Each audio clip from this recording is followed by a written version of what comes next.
Je suis triste en fait pour les générations actuelles parce qu'on a créé en fait des gens qui, pas qui sont incapables de penser, mais on a tout fait pour les empêcher de penser. Oui, je suis triste qu'on puisse pas collectivement se souder et se rendre compte de l'état actuel des choses. Le problème, c'est que dans une sélection de l'information, c'est bien le principe de la division idéologique et politique, c'est que on prend ce qui nous intéresse, ce qui va dans notre sens de pensée, et tout ce qui nous dérange, on le fout sous le tapis.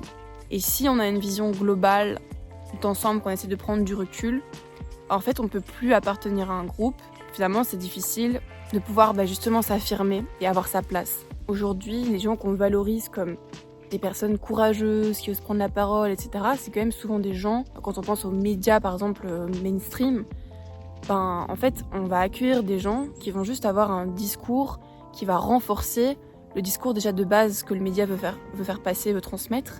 Et par contre, les gens qui ont justement un point de vue différent, qui vient un petit peu déranger la situation actuelle, les idées préconçues, tout le conceptuel idéologique et politique qu'on nous a imposé, ces gens-là, on les rejette, on les passe sous silence, on les invite pas sur les plateaux. Si on les invite, c'est pour les piéger. Et donc, il y a une hypocrisie ambiante et une malhonnêteté ambiante.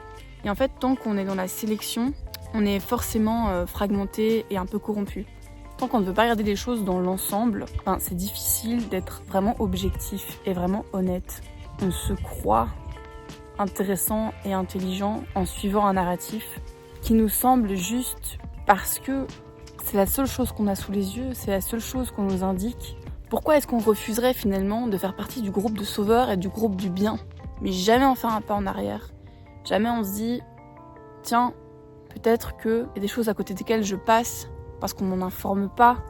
Peut-être que c'est pas la guerre dans tel endroit qui est un problème, mais c'est la guerre en général. Peut-être que on peut avoir des revendications bien plus fortes, bien plus grandes, au lieu de sélectionner seulement le conflit que moi je considère important de défendre. Je pense vraiment que être sélectif dans les problèmes du monde, c'est passer à côté du vrai problème. Pour aller le plus loin possible, il faut se détacher de ses convictions. Il faut s'éloigner d'un groupe pour voir soi-même, indépendamment des autres, indépendamment de ce qu'on nous a appris, indépendamment de ce qu'on nous a dit qui est bien. Pourquoi est-ce qu'on est dans une logique d'acceptation constante? Parce que ça, accepter tout ce que notre parti politique nous dit ou tout ce que notre religion nous dit, ça, c'est être dans une position de soumission. Et il n'y a pas de liberté là-dedans.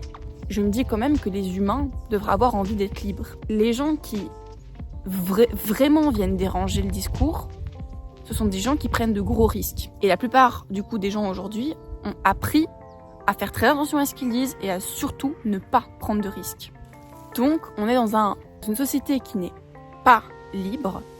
La pensée doit se conformer et si on s'exprime, on doit s'exprimer en faisant très attention à ce qu'on dit, en rentrant dans un moule, en ne dérangeant pas trop ce qu'on nous a imposé, mais on a quand même assez de confort et de liberté pour qu'on ne se révolte pas vraiment. Parce que les révoltes qu'il y a aujourd'hui, c'est pas des révoltes pour la société, c'est pas des révoltes qui vont indiquer toute la corruption du monde, c'est des révoltes qui sont induites, qui sont presque imposées elles-mêmes, qu'on attend en fait pour justement que la société continue de se diviser.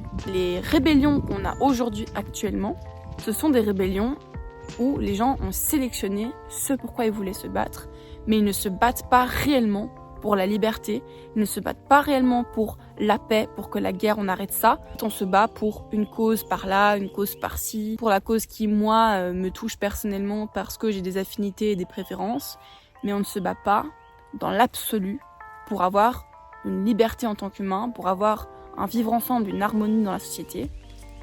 Ça, apparemment, ça n'intéresse pas vraiment les gens. La seule chose que je peux faire, c'est vous encourager à prendre de la distance avec ce que vous a toujours indiqué qui était bon et qui était juste, premièrement. De passer du temps seul, de remettre en question ce qu'on vous dit au lieu d'accepter à chaque fois tout ce qu'on vous dit, d'observer par vous-même, d'exploiter votre propre capacité de réflexion, et puis, quand vous avez des réflexions, des idées, je vous encourage à les partager. c'est important qu'on dise ce qu'on pense effectivement, mais je pense qu'il faut dire ce qu'on pense, pas avec un but que les autres nous aiment, pas avec un but de rentrer justement dans un groupe et de se faire apprécier parce qu'on répète ce que les autres veulent entendre, mais il faut parler dans un but de dire tiens, moi j'ai vu ça, vraiment, moi j'ai vu ça, j'ai observé ça, et je veux vous le partager parce que moi je veux aider la société en fait à se comprendre. Je veux qu'on puisse mieux se rendre compte de ce qui se passe dans le monde. Des fois quand vous faites quelque chose, demandez-vous vraiment c'est quoi l'intention qu'il y a derrière. Est-ce qu'il y a une intention derrière? Est-ce que je fais des vidéos parce que j'ai envie d'avoir des vues, parce que j'ai pas envie d'avoir un autre travail, parce que j'ai pas envie de dépendre de quelqu'un? Ou est-ce que je fais des vidéos parce que j'ai vraiment envie d'aider les humains, j'ai vraiment envie de partager quelque chose avec eux? Ou est-ce que je fais des vidéos parce que je pense que moi j'ai raison? Demandez-vous quand même quand vous faites les choses, même au-delà de faire des vidéos, quelle est l'intention derrière? Est-ce qu'il y a une intention derrière pour justement vous voir en face tel que vous êtes? Parce qu'on a tendance vraiment à se fuir, et montrer le bon exemple, c'est s'affranchir, c'est penser par soi-même, c'est s'affirmer, et c'est se remettre en question, prendre du recul, observer soi-même. Voilà.